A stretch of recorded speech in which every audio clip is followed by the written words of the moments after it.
Jadi lucu kalau zaman sekarang, mana dalilnya? Memang engkau mujtahid, kadang-kadang tidak tahu dalil, bilangnya tidak ada dalil.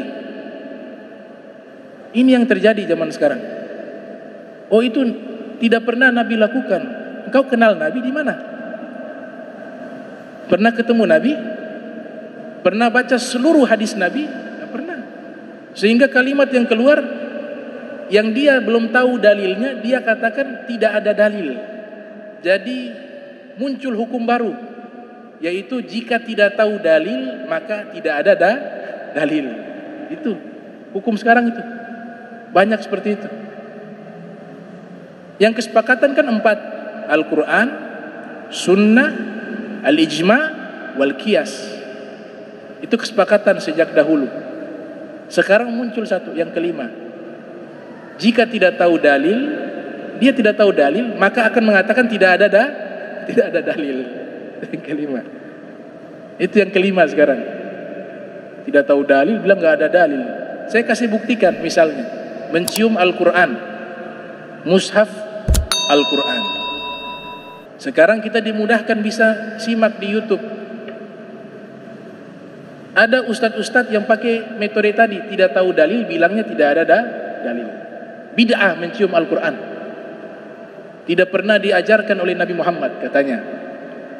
Tidak pernah diajarkan oleh Nabi Muhammad. Tidak pernah dilakukan oleh sahabat, katanya. Maka contoh inilah salah satu contoh.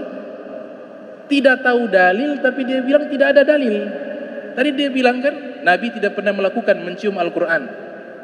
Yang kedua, sahabat tidak pernah melakukan mencium Al-Quran. Ternyata kalau diteliti, yang pertama, kenapa Nabi tidak pernah cium mushaf Al-Quran? Di zaman Nabi belum ada mushaf Al-Quran. Di zaman Nabi Al-Quran belum dijadikan mushaf. Bagaimana mencium? Barangnya belum ada. Benar tidak? Dan itu di kitab sejarah hal yang sudah jelas. Mushaf itu minimalnya sudah ada di zaman Sayyidina Abu Bakar. Setelah Nabi wafat. Disempurnakan oleh Utsman bin Affan. Makanya namanya Al-Mushaf Al-Utsmani zaman sekarang.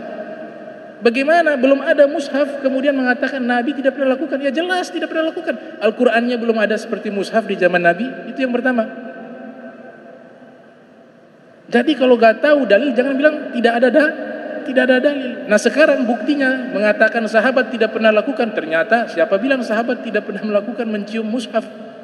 Bisa dibaca di kitab Al-Itqan fi Ulumil Quran karya Imam Suyuti. Sayyidina Utsman bin Affan sering selesai membaca Al-Quran mencium mushaf. Mencium. Ikrimah ibn Abi Jahal juga demikian, mencium mushaf. Bahkan Ibnu Umar bukan hanya mushaf dicium, mimbarnya Nabi dicium. Mimbarnya Rasulullah dicium. Nah ini contoh. Kalau belum tahu jangan bilang tidak ada. Tidak ada dalil. Ada yang lucu juga satu. Demi Allah, pakai sumpah lagi. Nauzubillah min dzalik. Tidak ada habis salat baca Fatihah, itu tidak ada. Katanya, demi Allah. Bisa dilihat di kitabnya Bukhari, Muslim, Abu Daud, Tirmizi, semuanya saya sudah baca, katanya. Sudah baca. Tidak ada. Di seluruh kitab mazhab Syafi'i tidak ada, katanya. Ini juga contoh. Bilang ya tidak tahu dalil, bilangnya tidak ada dalil. Saya tunjukkan siapa bilang habis sholat baca Fatihah itu tidak ada rujukan. Siapa yang bilang? Antum baca kitab Bughyatul Mustarsyidin,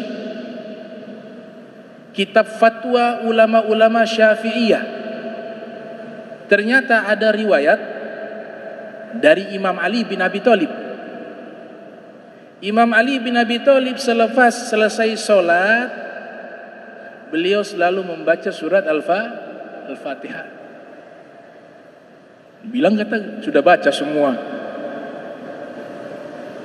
Yang lucunya Ibnu Taimiyah habis sholat subuh baca Fatihah. Di Majmu' Fatawa itu ada. Ibnu Taimiyah diriwayatkan dalam kitab Majmu' Fatawa, habis sholat subuh muridnya melihat Ibnu Taimiyah sedang qomat kamit. Sang murid mendengar tidak jelas dari jauh.